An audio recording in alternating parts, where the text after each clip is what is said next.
अस्सलामु अलैकुम व रहमतुल्लाहि व बरकातुहू।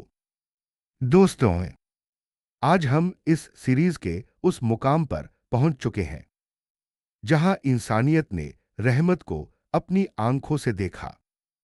आज की कहानी तलवार की नहीं, आज की कहानी माफी की है। आज की कहानी इंतकाम की नहीं, आज की कहानी रहमत की है। यह है फतह मक्का। जिस शहर ने जुल्म किया, जिसने पत्थर मारे, जिसने अपने ही लोगों को निकाला, उसी शहर में आज वापसी होने वाली थी। लेकिन सवाल यह था, क्या होगा उस दिन, इंतकाम या माफी? आइए इस ऐतिहासिक और रूह को हिला देने वाली दास्तान को तफसील से सुनते हैं। सुलह हुदैबिया का टूटना। 6 हिजरी में सुलह हुदैबिया हुआ था। 10 साल तक जंग न करने का समझौता हुआ। लेकिन 2 साल बाद मक्का के एक सहयोगी कबीले ने मुसलमानों के सहयोगी कबीले पर हमला कर दिया। यह समझौते की खुली खिलाफवर्जी थी। मदीना में खबर पहुंची। अब फैसला होना था, क्या फिर जंग होगी या सब्र? तैयारी मगर खामोशी के साथ। फैसला हुआ, मक्का की तरफ कूच किया जाएगा। लेकिन इस बार रणनीति अलग थी। लगभग 10,000 मुसलमानों का लश्कर तैयार हुआ। इतनी बड़ी फौज पहले कभी नहीं देखी गई थी। लेकिन खास बात क्या थी? मकसद जंग नहीं था, मकसद खून खराबा नहीं था, मकसद था अमन के साथ दाखिला। रास्ते में हर पड़ाव पर अलाव जलाए गए ताकि ताकत दिखे और डर बैठे। अबू सुफियान की मुलाकात। अबू सुफियान, जो सालों तक दुश्मनी का चेहरा थे, जब उन्हें खबर मिली तो वो हालात समझने निकले। रास्ते में मुलाकात हुई, उन्हें ताकत दिखाई गई। पूछा गया, क्या अब भी वक्त नहीं आया? आखिरकार अबू सुफियान ने इस्लाम कबूल कर लिया और मक्का लौटकर ऐलान किया, जो मेरे घर में आएगा वो महफूज है। फतह का दिन, 8 हिजरी, रमजान का महीना, सुबह का वक्त।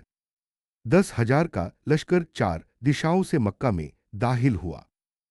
सर झुके हुए थे। तकबीर की सदाएं बुलंद थीं।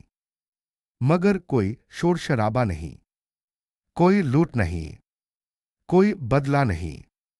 इतिहास की सबसे बड़ी शांतिपूर्ण फतह। काबा की सफाई।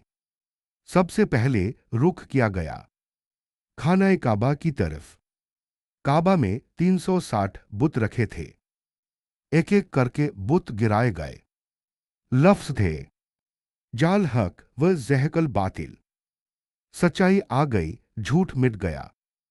तौहीद की आवाज गूंज उठी। वो ऐलान जिसने इतिहास बदल दिया।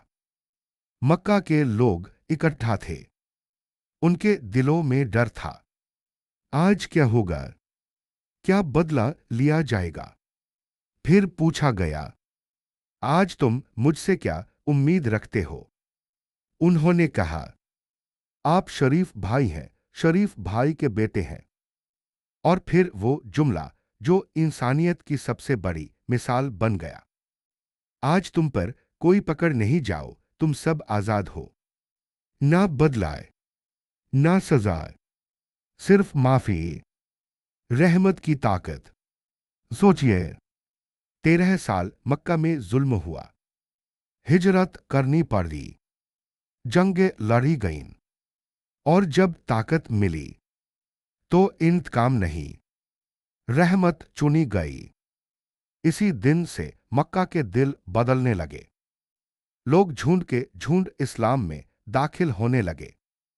बिलाल रजी अल्लाहु अन्हु की अजान। काबा की छत पर हजरत बिलाल रजी अल्लाहु अन्हु को अजान देने का हुक्म मिला। वो वही बिलाल थे जिन्हें इसी शहर में रेत पर घसीटा गया था। आज वही शहर उनकी आवाज सुन रहा था। यह सिर्फ फतह नहीं थी, ये इंसाफ था। अगर उस दिन बदला लिया जाता तो शायद इस्लाम का चेहरा अलग होता। लेकिन माफी ने वो दिल जीते जो तलवार कभी नहीं जीत सकती। पैगाम: ताकत मिलने पर भी माफी बेहतर है। रहमत जुल्म से ज्यादा ताकतवर है। असली जीत दिलों की जीत है। अगले एपिसोड में हज्जुल विदा, आखिरी खुतबा और वो नसीहतें जो आज भी पूरी दुनिया के लिए हैं।